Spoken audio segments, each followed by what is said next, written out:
This is the Hidden Killers podcast with Tony Brueski, featuring retired FBI Special Agent Jennifer Coffindaffer. Speaking of things that go unchecked, the prison system, that can go unchecked pretty well a lot of times. Not well, but to a degree where bad things happen. There's been claims by another inmate saying that Richard Allen is being abused by the staff and mistreated by the staff, the guards, some of the medical staff as well at the Westville Correctional Facility. This being spoken to by Robert Baston is his name. He was supposed to go and testify about this in open court, but at the very last minute decided not to leave his cell, saying, "My safety and fear for my life is why I am not leaving." I kind of say I can't blame him, but when you have allegations like this going on, they're not going to go testify in open court for fear of some sort of retribution back at them. How do you make sure these things are not going on? This seems like something we've been saying for a long time. Why is he in a federal prison or a prison system? Why is he not in the local jail? But it just kind of is like, oh, it's not can't do anything about it. Like, maybe there should be something about it, because this seems like some pretty strong allegations of this abuse that may be going on, to get it stopped or at least intervene, or at the very least move him to where he should be. I can't imagine that if Judge Gohl does not continue to preside over this, that another judge won't move him. Mm-hmm. I can't find one other case where somebody is accused and is serving their time pre-trial in a maximum security prison. And now with these new allegations, you never can take these at face value, because you do have to look at the credibility of the person saying it. And this guy certainly lacks credibility. Mm-hmm. But some of the things they can look at are camera footage, but we've seen how cameras really aren't often trained in the places they should be. The individuals incarcerated know exactly where those cameras face, mm-hmm. and they know to conduct their business that is nefarious outside of the view of these cameras.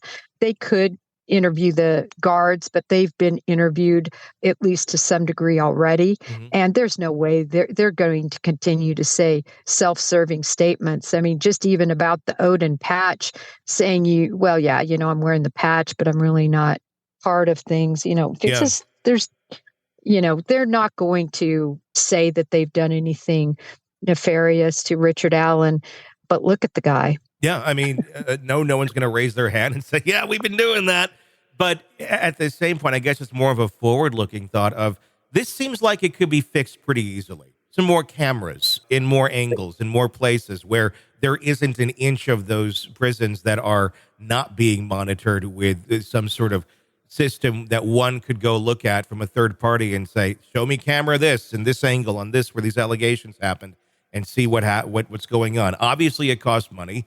A lot of these, especially private prisons, do make quite a bit of money. I don't think it's something that's not affordable, but it seems like something that should be there to not only protect the inmates, especially people who are innocent until proven guilty, like a Richard Allen, but also for the guards as well. If there would be some sort of allegation against one of the guards, you could go back and say, look, obviously not true. Here's the footage. But there seems to be this desire, almost on both sides in some cases, to have those kind of little secret areas where those sort of things can take place, and prison justice, if you will, can be executed. Well, I think, too, another answer could be body-worn cameras, that anytime you're interfacing with these inmates, they wear the BWCs. And mm-hmm. that really, as you said, it protects both parties from false allegation and, the inmates from being abused. These are the worst cases to work. I can tell you, working civil rights violations in the different resident agencies where I worked, it's tough, because you go in there and the situation that they are in is terrible from the standpoint of, these are prisons. They're around the dregs of society. They're always watching their back for getting attacked and violated, especially in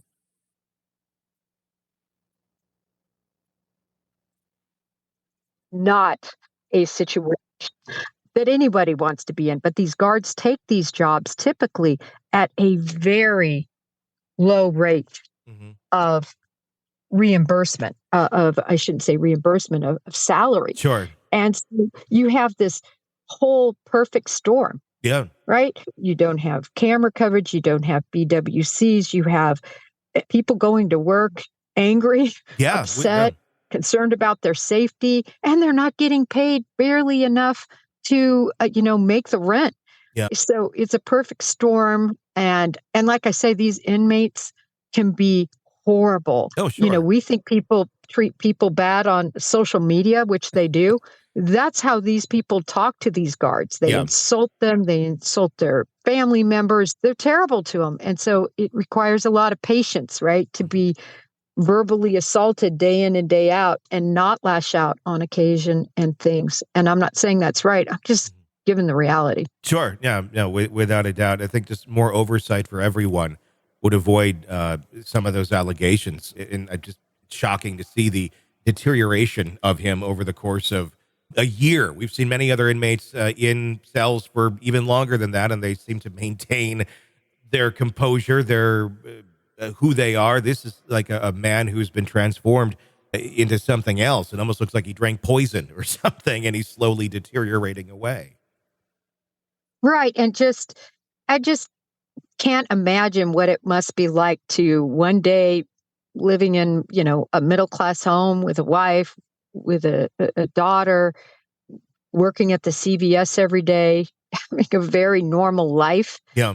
And I'm not talking about guilt or innocence here. I'm just talking about the reality of somebody transforming from that to being around these guards, to being in a 9x12 cell 23 hours a day.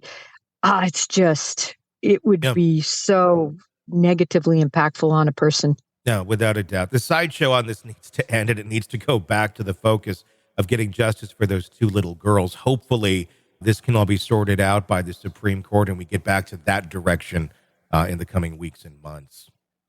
Tony, I'm so glad you said that, because, I think anyone that advocates for Abby and Libby, they're advocating because they see that if Richard Allen is indeed convicted, this is going to be overturned on so many issues, I think. Yeah. And that's what everybody is trying to avoid. That's why I will say the fact that Brian Koberger is so coddled in his Latah County jail cell, at least that's not going to be an issue if indeed he is convicted. And that's what we want to see, right? The justice system work correctly. Sick of the ads? We are too. Start listening with no commercials now and get access to all of our episodes in advance of everyone else. Become a True Crime Today Premium Plus subscriber on Apple Podcasts. Search True Crime Today Premium Plus on Apple Podcasts or go to our podcast page and sign up now. True Crime Today Premium Plus. Sign up now.